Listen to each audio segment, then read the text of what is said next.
Okay, so tonight I want to make a case that libertarians are correct to oppose the coercive mechanism of the government, and that's obviously completely justified.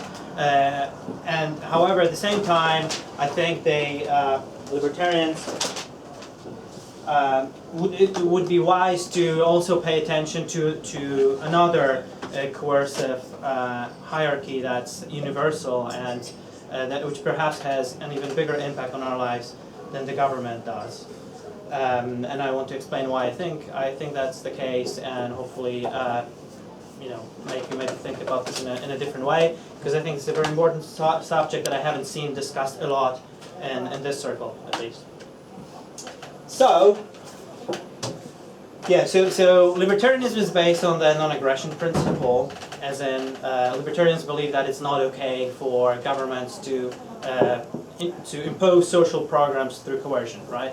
So they identify the violence of the government, which exists in taxation, state money, all types of monopolies, regulation of the economy, banning certain substances, perhaps compulsory schooling, draft, and all these things, right?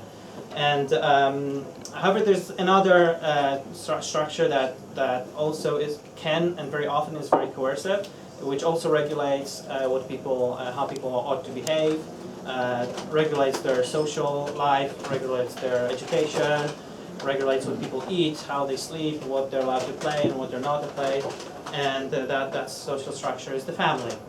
And I believe that it's a very important type of structure to understand, because that's where we all came from, and that's also how we obviously pass life on to next generations.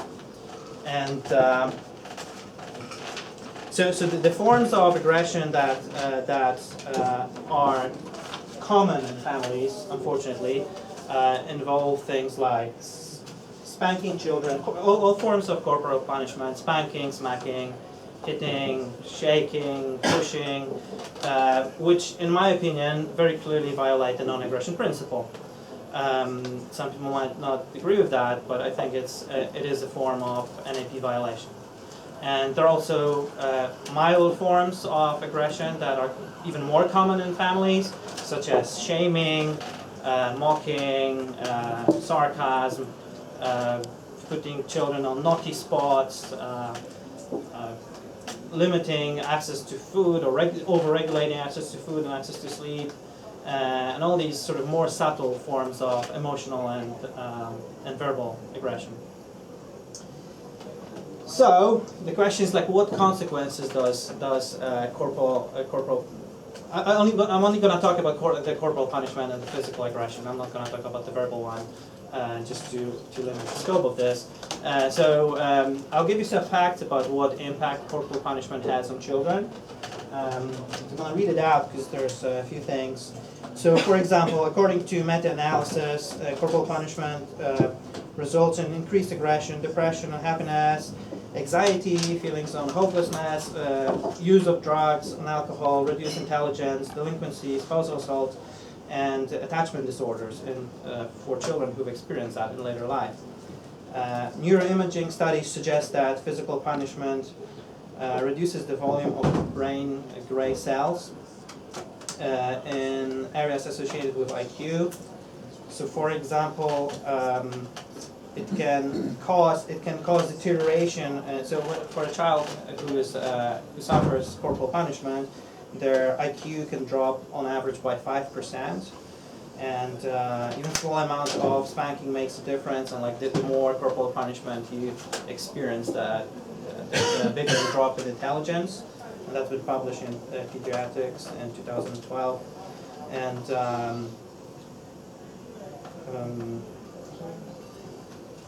and also the more frequent and the more common spanking is, the bigger the drop in intelligence. Spanked children are also more aggressive. So, for example, for 2 years old who are spanked three times a month, they are 50% more likely to demonstrate aggression when they're 4 years old, so just 2 years later. And this is all controlled for all other socio-economic factors. So it's not like, I don't know, maybe children from, I don't know, maybe less well-off families experience more spanking, and also they happen to be maybe more aggressive or something like that. All the socioeconomic factors have been accounted for that and controlled for in these studies. So this 5% drop in intelligence, this 5 IQ points drop in intelligence, or the increase in aggression that can be attributed only to corporal punishment. There's been a study done that also measured how long lasting the effect of physical aggression on children is, and they studied a cohort of children and throughout like 16 years of their life, and at the age of 16 they proven that children who have experienced more physical punishment have more adolescent depression, reduced self-esteem than children who have not suffered that. And that's a study published in Development and Psychopathology in 2010. Okay, so the consequences of initiating aggression on children are really sad for the victims of that, and of course they are, because they violate any non-aggression principle. So it's obviously interesting that people do all this research and can prove that numerically. But I think it's also interesting to see that they sort of falsify the libertarian idea of non-aggression, that it actually cannot, that aggression or violence cannot actually be a good way of solving social problems. Okay, so the next question I've asked myself after familiarizing myself with this research is how common is spanking and other forms of corporal punishment. And there's been a study done by Jershoff and published in Psychology, Public Policy and Law recently, and it showed that in the US, 85% of children at some point of their life experience corporal punishment or physical aggression, and 65% of children under 2 experience that, and 50% of children experienced corporal punishment with a belt or other implement. So as you can see, that's like really, it's not something that just happens. What percentage, sorry? So 50% experience being beaten with a belt or a similar object, and overall 85% experience some form of either pushing or. Do you know how it was measured in particular for the under 2s? This was all based on self-reports, like parents self-reporting of their experience. Not under 2s reporting this. No. No, well, yeah, no. Only self-reporting, are they going to report under or over? Well, I'd say it's probably underreported, I'd imagine. Right, because you're not going to make up that you smack your child, right? Unless you're like. Okay, so data in the UK is similar. It's a little bit better, but not much better. So 55% of parents admit smacking their children by the age of 5, and it doesn't include things like maybe shaking or restraining or pulling. It's just smacking. That was the word used in the survey. So I think it's a very similar pattern. And interestingly, in Sweden, this happens 4 times less frequent.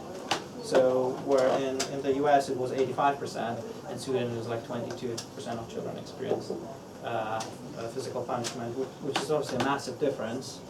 And it's just interesting that it also seems to be the country where maybe people are. Maybe it's easier for them to cooperate on in a government situation. Maybe it's because, I don't know, maybe it's because they're not as damaged and therefore they can function even under the government, which is quite broad. Okay, so it's bad for children, it's common, unfortunately, and so I want to say that I think also that maybe it's really important to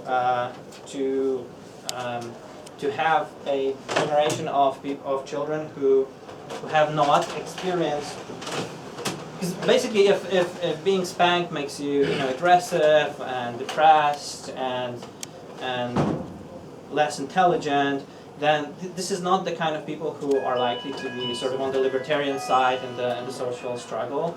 I think that like if authority is something you've learned early in the childhood that you have to submit to, then it will be much easier for you to accept the state as a natural arbiter in conflicts, and the overwhelming force of the government is maybe something that just comes psychologically more natural for you, and it's easier for you to accept. And I think if majority of people have this type of childhood experiences, then also in adulthood they are less likely to see freedom as something good. Is there statistical data on and any correlation between people's political views and whether they were spanked as kids? I have not seen that. Surely your evidence that you just cited, sorry to interrupt you, the evidence you just cited shows an opposite correlation. America, which is more individualistic, is a more violent society. Sweden, which is more cooperative and more statist, is is a less violent society. Sorry. Yeah, so that's true, but like you also have to remember that Sweden, the way Sweden is organized right now, it's a new thing for Sweden. So it's only like the last 40 years or something that Sweden is such a socialist country. Until I believe the 50s or 60s, from my understanding, it was actually also quite an individualistic and free market society. And I think that attitude towards children don't like change as much. So perhaps what the way they treat children now is something that they have been doing for the last I don't know how many generations, but I don't know, that's a fair challenge. Yeah. And Sweden may be very socialist, but on many free market ranking, they're sometimes as free as USA. So they're not totally bad. They're big government, but there's many markets where there's low regulation. Yeah, I believe I think they don't have like minimum wage, for example. I don't know, but they know they run quite good in the heritage foundation running. Okay. They do have rent. Okay, fine. So I'm not an expert in Sweden, but Make progress, yeah. Okay, so I think that it's important to have people who are. I think people basically who are used to like submit to authority are not likely to be on our side in this thing. So therefore, I think that as libertarians, it's important to see both the coercion of the government and the coercion of families. And another reason for that is that the coercion in government, like we can all obviously criticize and despise, but it's really hard to change, right? I mean, it requires also collective action on our side, where there's many problems with, because then you need to be part of a political party or some other organization, and that brings its own problems and so on. And the coercion of families is something we like.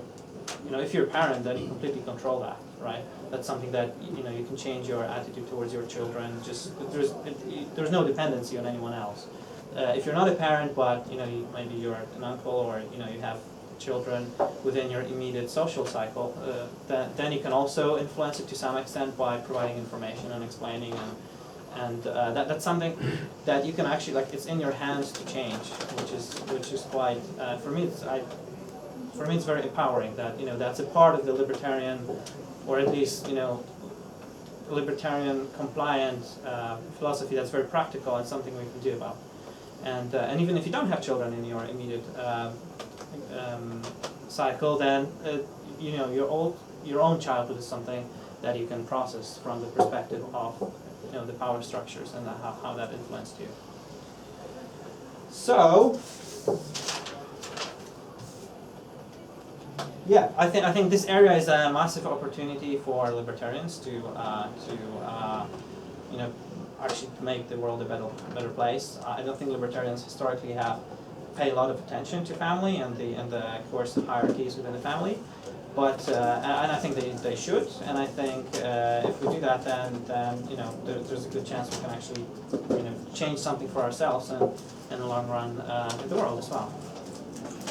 So that's it.